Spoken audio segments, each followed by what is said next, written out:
2004년도 그러면서 이제 이미 무리하게 던진 게 더 오히려 독이 됐어요. 1승 1패밖에 거두지 못했고 무엇보다 평균 자책점이 6.17이었습니다. 그래서 이때는 팀에서 브론슨 아로요라는 또 젊은 투수가 선발로 기회를 줄 수 있다고 생각을 했기 때문에 결국 아로요를 김병현 선수 선발 로테이션에 투입을 하고 김병현 선수는 마이너리그로 내려가게 됩니다. 그러고 이제 팀하고 이제 이미 엇박자가 나기 시작한 거죠. 그래서 보스턴은 사실 김병현 선수하고 3년 계약을 했었는데 그 당시에 이건 우리가 잘못된 계약을 했다고 하면서 콜로라도 로키스로 김병현 선수를 트레이드로 보내게 되고 선발로 뛰면서 5승 9패 4.37의 성적을 내게 되는데요. 여러분 쿠어스 필드의 상황을 생각하면은 4.37 평균 자책점이면 준수한 성적이에요. 이때는 콜로라도 로키스의 투수들이 보통 5점대 성적을 내는 게 콜로라도 투수지 이렇게 이해하던 시절이었거든요. 그러면서 선발 투수로서 사실은 나쁘지 않은 성적 보내고 2006년도 역시 선발 로테이션에서 출발을 하게 됩니다. 출발을 하게 되는데 이때 처음으로 코리안 메이저리그끼리의 선발 맞대결이 최초로 벌어지게 돼요. 두 선수 모두 퀄리티 스타트를 하게 됩니다만은 최종 승리는 서재영 선수가 일단 가져가게 되죠. 그러면서 이 시즌은 8승 12패 결국 5.57의 성적으로 시즌을 마감하게 되고 근데 그때 기억에 났던 경기는 오클랜드와의 경기에서 6이닝 완봉을 하고 그 다음 등반 텍사스 레인저스의 경기에서도 7이닝 완봉을 해요. 근데 이 두 경기 모두 다 홈 경기 쿠어스 필드에서 선발 등판이거든요. 그러면서 그 당시엔 쿠어스 필드 최초로 선발 투수가 두 경기 연속 실점을 하지 않은 완봉 경기를 펼친 첫 번째 선발 투수가 됩니다. 그러니까 그런 인상적인 기록도 있었다는 거예요. 시즌 전체 성적은 좀 아쉬웠지만 그리고 2017 시즌에 플로리다 말린스로 트레이드가 돼요. 그리고 조시 포그 선수하고 맞트레이드가 되는데 또 공교롭게 가서 조시 포그 선수 콜로라도 갔잖아요.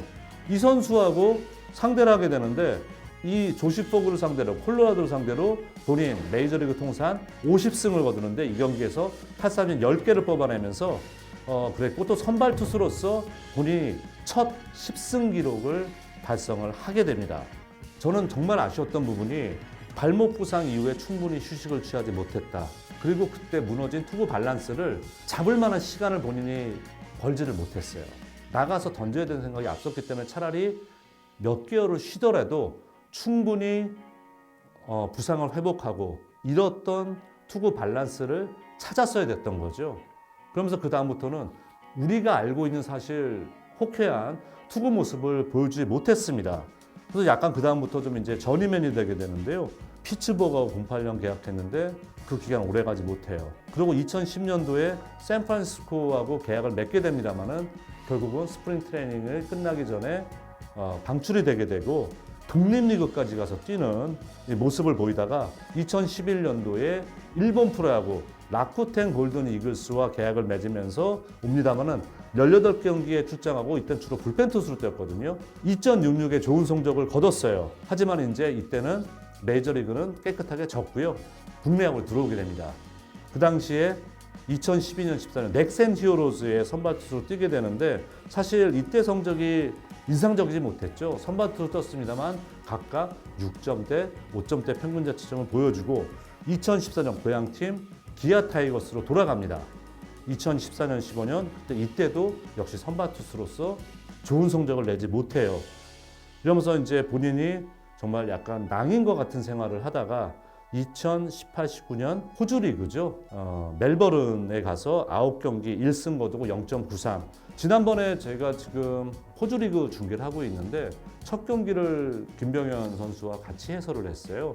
같이 해설을 했는데 왜 호주 리그까지 갔냐고 얘기를 했더니 내 마지막 무대 내가 더 이상 공을 던질 수 있을지 없을지 마지막 본인의 시험 무대였다고 얘기를 하더라고요.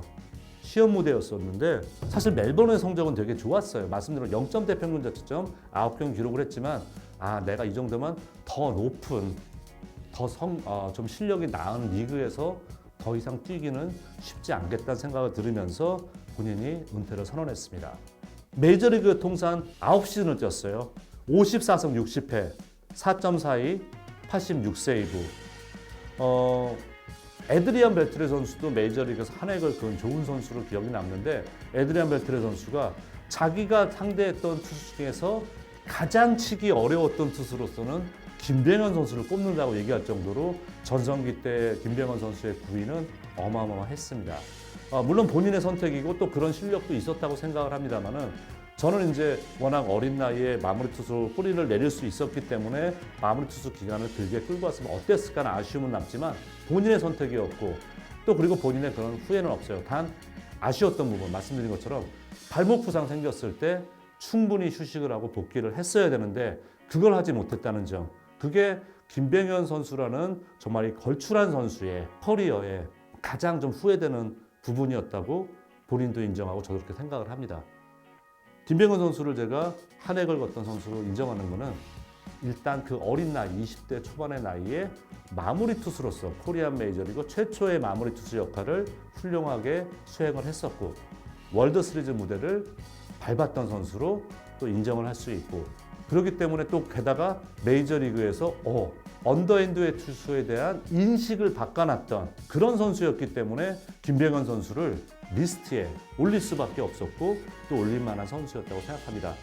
이번 이 세 번째 시리즈 메이저리그에서도 인정했던 그 당시를 돌아봤을 때 또 현재 진행형 선수도 있습니다. 이 선수들이 동양 야구의 위상을 올려줬고 메이저리그에서 인정을 받았던 선수이기 때문에 소개를 해드렸고요. 앞으로도 지금 뛰는 선수 또 앞으로 진출한 선수들 좀 더 많은 선수들을 소개할 기회가 분명히 있을 거라고 믿어지지 않습니다.